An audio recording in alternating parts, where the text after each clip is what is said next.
You're learning with 9 to 5 English. Business English for the workplace.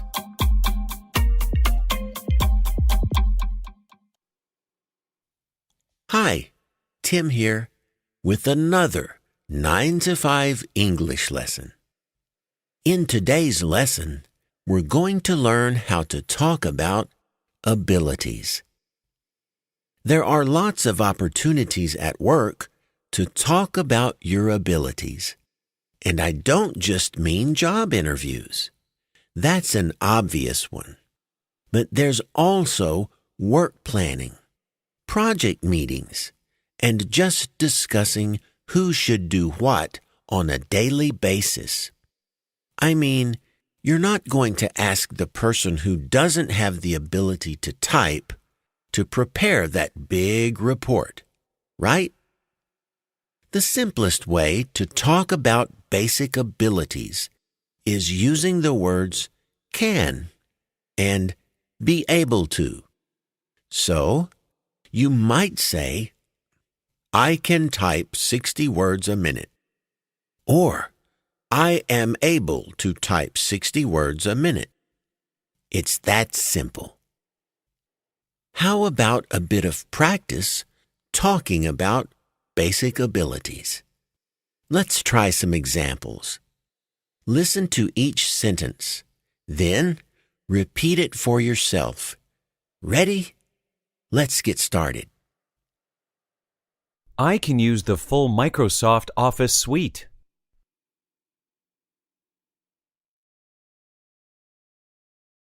Harriet is able to speak Japanese fairly well.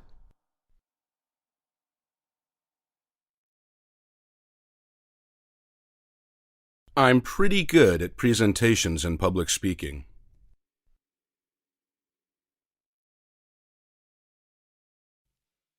As you just practiced, you can also say you are good at something, such as presenting or bookkeeping. That means you have the ability in that area. But what if you're really good at something? What if your ability isn't basic, but advanced? In that case, you have a few options. You can say you excel at something, which means you're not just good at it, but excellent at it. Or you can say that some ability is your greatest strength. That expression might be especially useful in a job interview. Let's give these expressions a try. This time, you're talking about things you're very good at.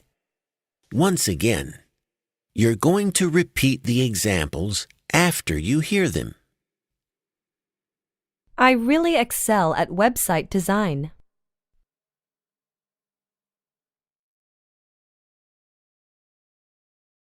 One of my greatest strengths is managing people.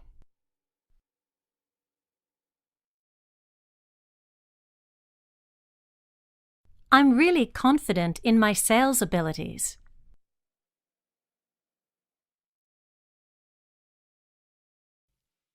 Did you notice that last example?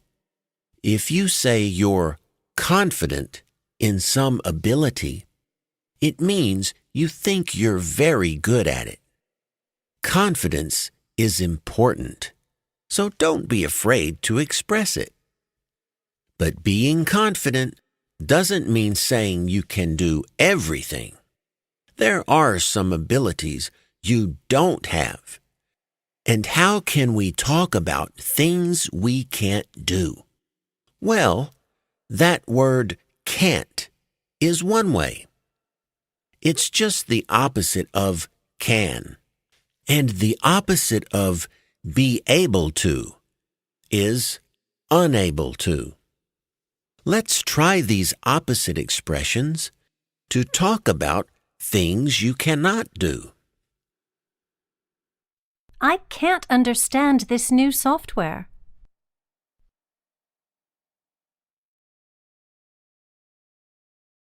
I'm unable to stay focused during long meetings.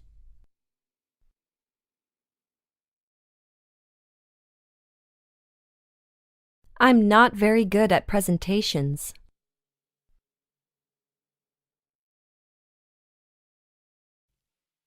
Great work! You now have the ability to talk about things you can and cannot do. But wait a second.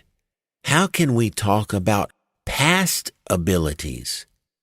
I mean, what if you were good at something in the past, but can't do it anymore?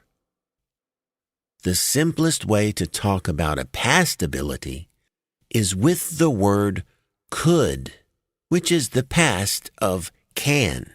For example, when I was in college, I could learn new words very easily. You can also say you used to be able to.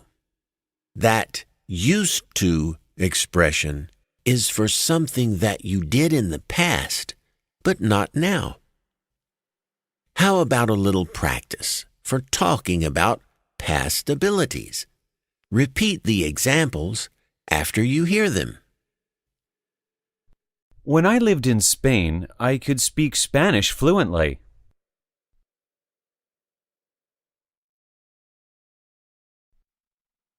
Quinn was good at Photoshop when he first started here.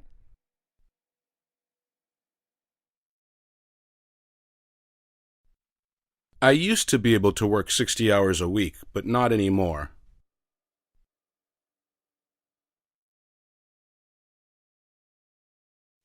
Remember when we talked about being good at something? Well, in the past, it's as easy as saying you were good at it. And it's often helpful to say when you could do something, as you just practiced. Okay. Now, how does talking about abilities sound in a conversation? Let's find out with a short dialogue between Shelley and Andrew. Shelley is asking Andrew about his language abilities. So tell me, can you speak any foreign languages? Yes, I'm pretty good at French and German. I see. And do you know any Spanish? No, I'm unable to speak Spanish. As you heard, Andrew is pretty good at French and German, but he's unable to speak Spanish. Pretty simple, right? Now it's your turn to practice. We'll repeat the dialogue, but this time we're going to beep out the second speaker's words. You will have to say those parts yourself. Remember to start by saying that you're pretty good at 2 languages. Then you'll say you are unable to speak another language. Here we go. So tell me, can you speak any foreign languages?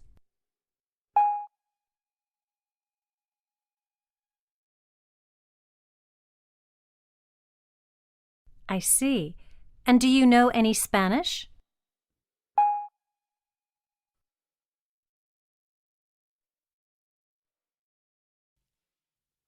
All right. That about does it for this lesson.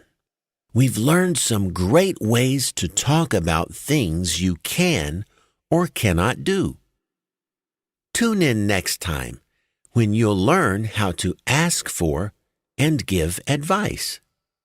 Until then, so long and happy learning.